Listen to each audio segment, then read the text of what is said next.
A girl me has looked this Jordan Kemper. Yes. It's I don't look right, but it's possible. Okay.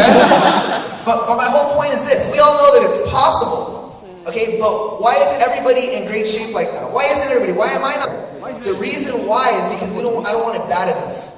Does that make sense? That's the answer. There's nothing else. It's not because I don't have the time. It's not because I don't have the information. It's not because I lack the resources. It has nothing to do with that. It's because I don't want it bad enough, or I'm not willing to put in the time that it's required to get there. But it doesn't mean that it's impossible, right? So that being said, is it possible for everybody to succeed in this business? Absolutely possible, but some people will not put in enough time and do it for a long period of time to actually see the results. And that's what makes me sad. It really does. It makes me really sad when I see an eager associate. I met a lot of eager people out there. So if you guys ever come and say hi to me, I'll always ask you, like, so how long have you been doing this? You say 6 months, and I'm just like, man, you're still in this business. Honestly, you're still a baby in this business. 6 months? That's brand new. 1 year is brand new. You guys saw the 5-star diamond director that came up here earlier, right? You guys remember him? He showed his timeline, right? 1999, he didn't hit gold director until 2001. 2 years to hit gold director. Just so you guys know, when I got started in USANA, I hit gold director in 7 weeks, okay? From the get-go. But some people say, wow, that's amazing. Yeah, but after I hit gold director, though, I was miserable. Makes sense? I couldn't sustain it. I couldn't keep it going. I made it too complicated. I wanted to give up after I hit gold director. This is right before I went to gold, overwhelmed. I was stressed out. I was like, man, this is not working for me. Even though I had made a major rank advancement in a short period of time, I felt like I had taken steroids to get there. Make sense? So my whole point is that you have to do this business right. It's not just about winning, it's about how you win. Do the business correctly. Keep it simple, don't get overwhelmed with yourself. I see people that are just table talk machines, right? They do one-on-ones all day, 10 one-on-ones a day. They go at it hard every single day. They have a USANA job. And I see these people work hard, and I tell them it's not about being busy in this business, it's about being productive, and there's a big difference. I can be productive in this business. I can get as much done as somebody who works 10 hours a day. I can probably even go bigger in this USANA business. And I'll be honest with you guys, I have been very reserved, and I've been traveling and enjoying my life and living that network marketing lifestyle that we read about in the books. Talking to some of the other diamond directors who told me that they've traveled around the world. I met this couple here, and they had said that they had traveled all over Australia, and it took them 18 months and they didn't see everything. I thought, man, that sounds cool.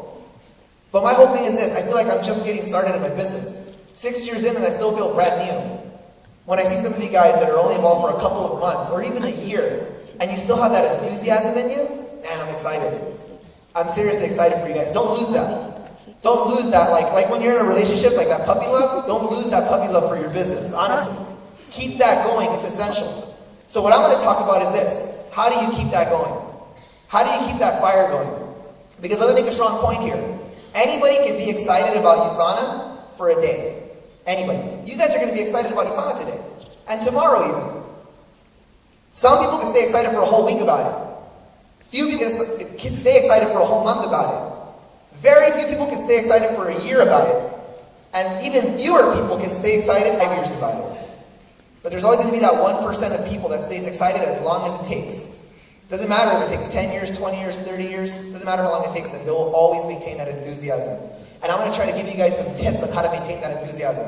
I feel that my excitement for USANA is as powerful today as it was from day one. I honestly do. I don't feel like I'm less excited. Like when I want to go do a presentation, I never feel like, all right, let's go. You guys laugh because you feel like that, right? All right. I never feel like that. And I do presentations all the time, and I always have my enthusiasm. And this one guy came up to me one time. This guy was a builder. And you know what he said to me?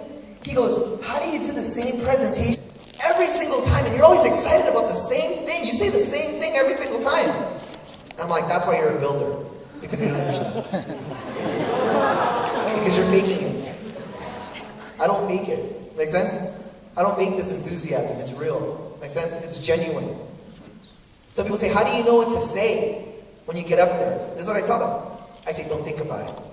I say, speak from the heart. If you speak from the heart, you'll never make a mistake. Just say it. Say it like it is. Okay, guys? I'm trying to give you guys this right now. This is important. It's not part of my PowerPoint right now. I'm just giving you guys a taste of the mindset that goes into this. Because I feel for you guys. Like, I know what some of you guys are going through. Keep in mind, we've all paid a price. Jordan's paid a price. Everybody's paid a price in order to get up here, right? In order to make that 7-figure mark. There's a price that's been paid. How many no's have people gotten? How many people that have the businesses, how many people have quit the business, whatever the case may be, those things have happened. But you fight through it, right? Like I mentioned earlier, leadership. You fight through this. But do you stay excited? See, sometimes people take a hit. You take a devastating blow. And even though you recover physically, some people never recover mentally.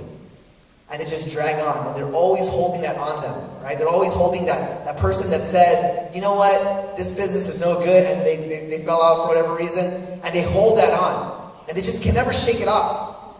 And that's affecting you. Make sense? It's affecting you for the rest of your business. You got to learn how to shake this stuff off and still stay excited about it, regardless of what happens. I'll give you guys one more story, and then I'll move on to my training. I had this one associate that I put a lot of energy into. Okay, he signed up. He said, I want to be successful. He goes, I just lost my job. You know, I have a kid right now, and I have to take care of my kid. So I helped him.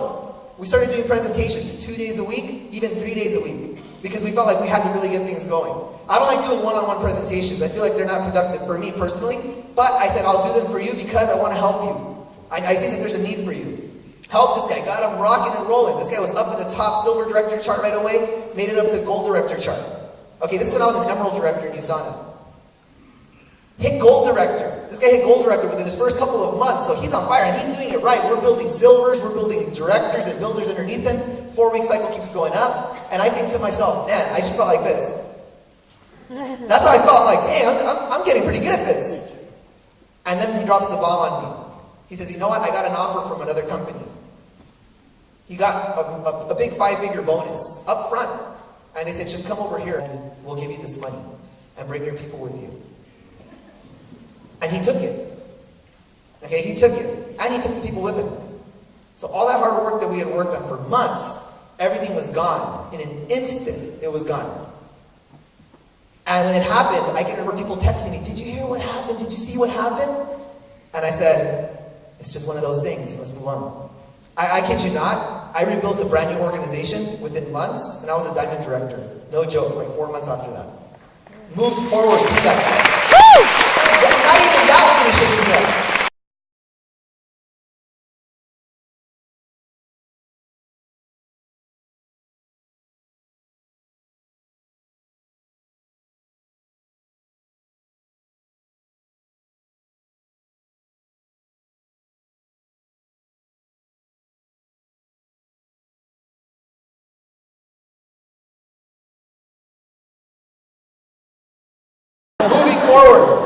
Moving forward.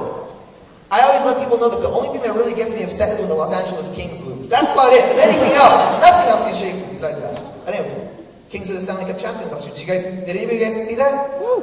Do you guys follow hockey at all? You guys see my little Facebook posts? Be my friend. I don't know if you guys know. If you guys are friends with me, you guys see enough LA Kings talk. Well, tomorrow, the LA Kings are going to raise the banner at the Staples Center. You know how I waited for that moment? I've been waiting for that moment for 24 years.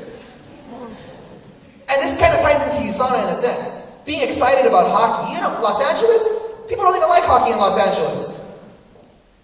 There's about 14, 15 million people in LA. And I want to say, a lot of them don't even know how the game works. But I've been following the LA Kings. And people are on the bandwagon too. I'm talking about when the Kings are winning. You should have seen people came out of the woodwork saying, yeah, I've always believed. I'm like, yeah, right. When the Staples Center was empty, where were you? When the Kings missed the playoff 10 years in a row, where were you? I was there. I was always there cheering. When I met my girlfriend, I told her, hey, man, the year the Kings are going to do it. This is the year. She was saying, you've been saying that every year, you know? But I was waiting for this moment to happen, and last year was a miracle. It came true. The Kings won the Stanley Cup. It was a freaking unbelievable experience, and I thank God, I thank USANA, because of the time freedom and the money I had, I was able to go to every single game. I went to every single game. I got to travel with the team. It was unbelievable. I even went to a party where the Stanley Cup was held, okay, in Las Vegas. It was open for family members and celebrities only. I was there. And I'm neither, okay? I'm neither. I was there, posted his tickets up on eBay because he won them in a radio show contest. Bought them, no questions asked. Done, I was there. Got to take a picture with the Stanley Cup, made out with it, the whole 9 yards. Posted pictures up. It was awesome. Awesome experience. But here's the problem. There was a strike in the NHL. The owners did not agree with the players. So they said, you know what, we're not going to play the game anymore until they can work all this out. This was a big problem for me because the season's supposed to start in October. So I thought, okay, they'll get it figured out by, November. November went by, no hockey. December went by, no hockey. I had already committed to come to Australia, though. And I thought, oh my God, are you kidding, Lord? I was like, Lord, please don't do this.